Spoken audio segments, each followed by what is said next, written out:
Welcome again. My name's Doug VanDuyn. My wife and I own and operate this family farm. You are standing on a corporate farm.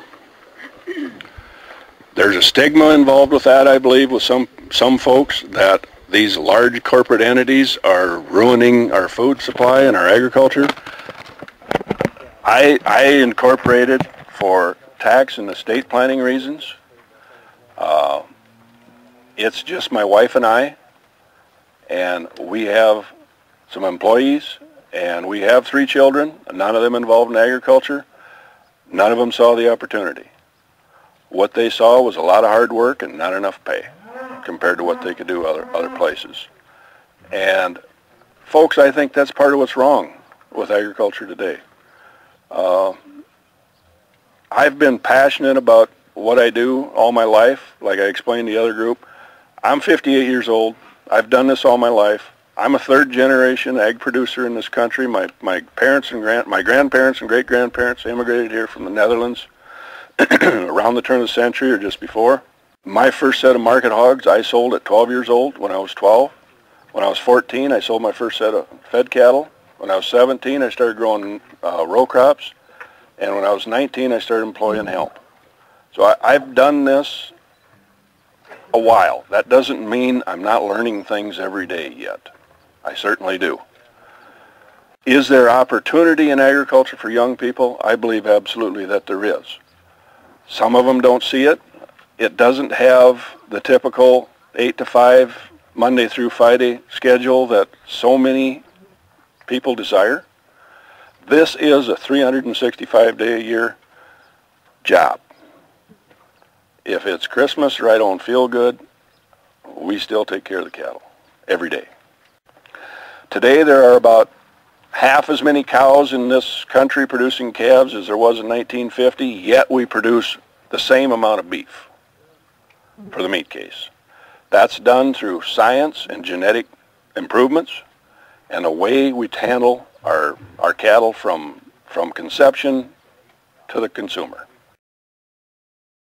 Industry, we have the purebred industry, provides the sires for the cow herd. The cow-calf industry calves the cows, produces a calf, typically in this state sells a calf at the sale barn in the fall. A backgrounder will probably purchase that animal and feed it a forage diet, typically from about 500 to about 900 pounds.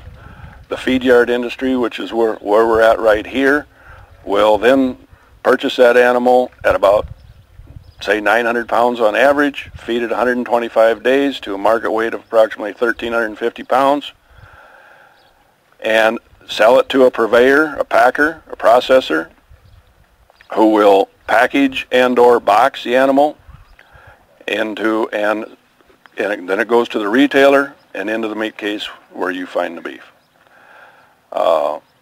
The reason for that is it's more efficient. We get a younger animal that's more palatable to the human palate, and it's more efficient to the industry cost-wise. It's part of the reason that beef is as affordable as it is. Now, I understand beef is a premium product when you go purchase it at the meat counter, but in price. But I also believe that it's a premium product in its quality. And part of the reason for that is the way the industry has evolved into handling the animal. And the diets that we feed, as you can see by our diet here, there's quite a lot of roughage in that diet. And we are capitalizing on the ruminant part of the animal. That's the thing that a ruminant can do that other animals can't, is convert forages into protein meat. It's mixed. We use mixer wagon and protocols for how we load the, maybe they talked about that over there a little bit, how they load the wagon, you know, the feedstuffs that we use, when they're put in the wagon, how long they're mixed, what time of day it's delivered to the cattle. Cattle are very, very fussy about proper management. If I vary more than about 30 minutes when I deliver feed to the bunk, it throws the cattle off feed. We have to try to emulate what they do in nature. And cattle in nature are dusk and dawn feeders.